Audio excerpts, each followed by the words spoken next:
পাচ্ছেন যে বায়তুল মোকাররমের পরিস্থিতি নিয়ন্ত্রণে সেনাবাহিনী কিন্তু কঠোর অবস্থান নিয়েছে।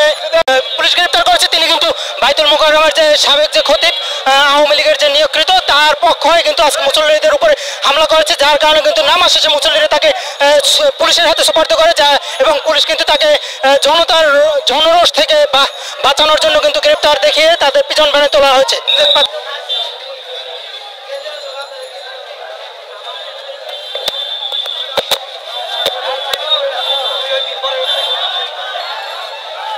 একজনকে কিন্তু আবারও দেখলাম আরেকজনকে কিন্তু পুলিশের হেফাজতে কিন্তু নেওয়া হয়েছে। এই মুহূর্তে দেখতে পাচ্ছেন যে বায়তুল মোকাররমের যে সাবেক যে খতিব, ওনার পদত্যাগের দাবিতে কিন্তু এই মুহূর্তে কিন্তু উত্তর বায়তুল মোকাররম সেখানে কিন্তু পরিস্থিতি নিয়ন্ত্রণের জন্য সেনাবাহিনী কিন্তু কড়া অ্যাকশনে যাচ্ছেন। আপনাদেরকে জানিয়ে রাখি, জুমার খুতবায় যেহেতু সাবেক খতিব রুহুল আমিন তিনি কিন্তু আওয়ামী লীগের নিয়োগকৃত, তিনি কিন্তু খুতবার সময় কিন্তু এক প্রকার যে আওয়ামী সমাবেশে যেভাবে মোনাজাত হয়, তিনি জুমার নামাজের মোনাজাত কিন্তু সেভাবে করে আওয়ামী লীগের প্রশংসা দিয়ে কিন্তু পুরো খুতবা এবং জুমার নামাজটা কিন্তু ভরে রাখতো, যার কারণে কিন্তু মুসল্লিদের দাবি যে এভাবে চলবে না, খুতবায় হবে নবী রাসূল ইসলামের কথা, এরপর এবং মোনাজাতে হবে নবী রাসূলের কথা।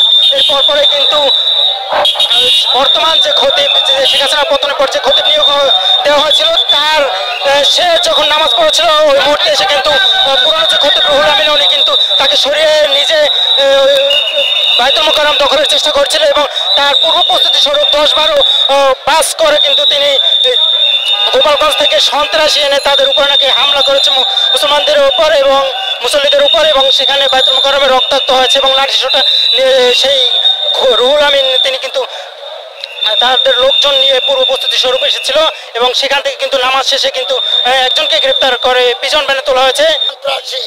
হাসিনা সরকারের একজন খুনি রুহুল আমিন, সে আজকে চোর দহলের মতো মসজিদ দখল করার জন্য এসেছিল তার গুন্ডা বাহিনী নিয়ে। তার গুন্ডা বাহিনী দিয়ে আমি ঢাকা মহানগর উত্তরের আহ্বায়ক উলামা দলের উপস্থিত ছিলাম এবং আমাদের নেতৃবৃন্দ উপস্থিত ছিল।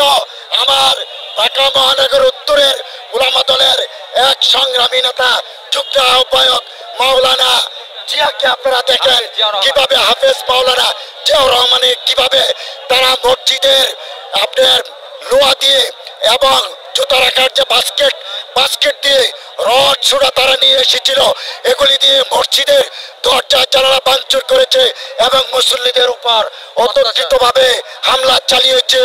এই জাতির কাছে বিচার দিতে চাই মাওলানা রুহুল আমিন এখনো কিভাবে এসে খুনি হাসিনার প্রেতাত্মা ঘুরে বেড়াচ্ছে, তাকে কেন এখনো গ্রেফতার করা হচ্ছে না, তার তীব্র নিন্দা ও প্রতিবাদ জানাচ্ছি এবং বর্তমান সরকারের কাছে দাবি জানাতে চাই এই বায়তুল মোকাররম আজকে স্বৈরাচার খুনি হাসিনা আওয়ামী মুক্ত হয়েছে, সেটা যেন আর কোনোদিন খুনি হাসিনার পলাতক হাসিনার গণহত্যাকারী হাসিনার প্রেতাত্মারা এই বাংলার মসজিদ জাতীয় মসজিদ বায়তুল মোকাররমে প্রবেশ করার আর দুঃসাহস না দেখাতে পারে, সেই দাবি এবং সেই আহ্বান জানিয়ে আপনাদের সবাইকে ধন্যবাদ জানিয়ে আমি আমার সংক্ষিপ্ত কথা শেষ করছি। আমার আসসালামু আলাইকুম।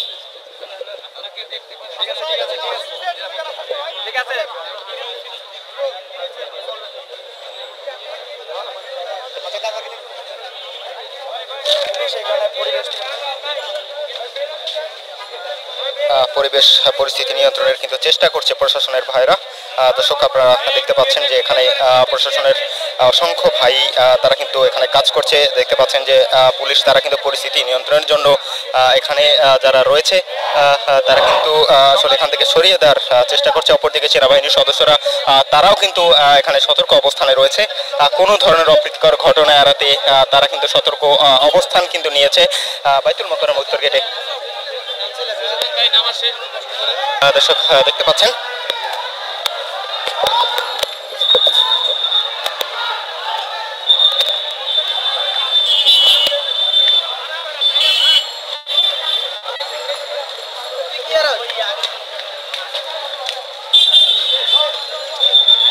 প্রিজন ভ্যানে কিন্তু তোলা হয়েছে একজনকে।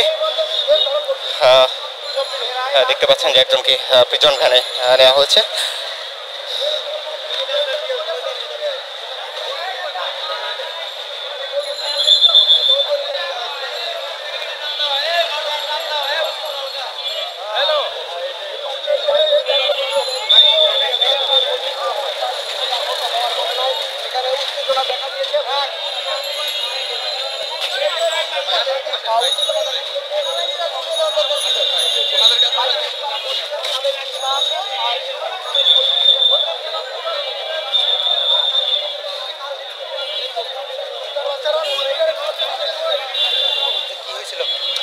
আমরা দেখতে পাচ্ছি যে এই গাড়িতে করে যাকে তুলে পুলিশ গ্রেপ্তার করেছে তিনি কিন্তু বাইতুল মোকাররমের যে সাবেক যে খতিব আওয়ামী লীগের যে নিয়োগকৃত তার পক্ষ হয়ে কিন্তু আজকে মুসল্লিদের উপরে হামলা করেছে, যার কারণে কিন্তু নামাজ শেষে মুসল্লিরা তাকে জিজ্ঞেস করা হবে।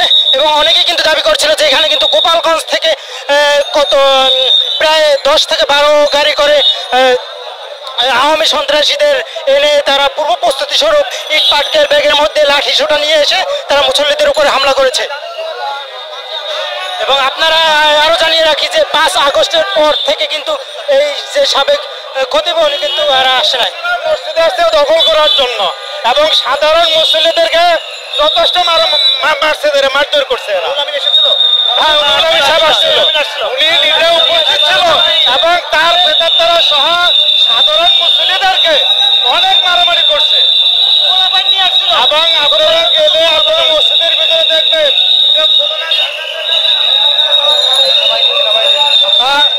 দর্শক এই মুহূর্তে দেখতে পাচ্ছেন যে বাইতুল মোকাররমের পরিস্থিতি নিয়ন্ত্রণে সেনাবাহিনী কিন্তু কঠোর অবস্থান নিয়েছে।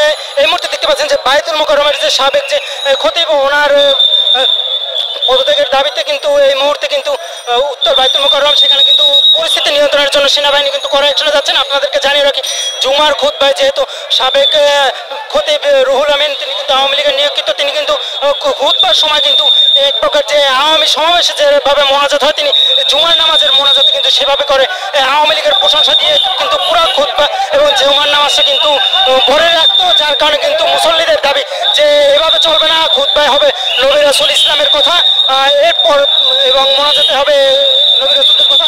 এরপর পরে কিন্তু বর্তমান যে খতিব শেখ হাসিনা পতনের পর যে খতিব নিয়োগ দেওয়া হয়েছিল তার সে যখন নামাজ পড়েছিল ওই মুহূর্তে এসে কিন্তু পুরনো যে খতিব রুহুল আমিন উনি কিন্তু তাকে সরিয়ে নিজে বাইতুল মোকাররম দখলের চেষ্টা করছিল এবং তার পূর্ব প্রস্তুতি স্বরূপ 10-12 বাস করে কিন্তু তিনি গোপালগঞ্জ থেকে সন্ত্রাসী এনে তাদের উপর নাকি হামলা করেছে মুসলমানদের উপর এবং মুসল্লিদের উপর, এবং সেখানে বাইতুল মোকাররমে রক্তাক্ত হয়েছে এবং লাঠিসোঁটা সেই রুহুল আমিন তিনি কিন্তু তাদের লোকজন নিয়ে পূর্ব প্রস্তুতি স্বরূপ এসেছিল এবং সেখান থেকে কিন্তু নামাজ শেষে কিন্তু একজনকে গ্রেপ্তার করে পিজন ভ্যানে তোলা হয়েছে। এবং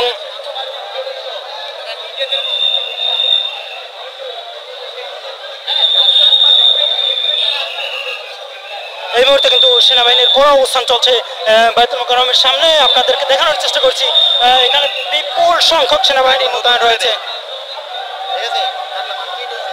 দখল করার জন্য এবং সাধারণ মুসল্লিদেরকে যথেষ্ট মারধর করছে।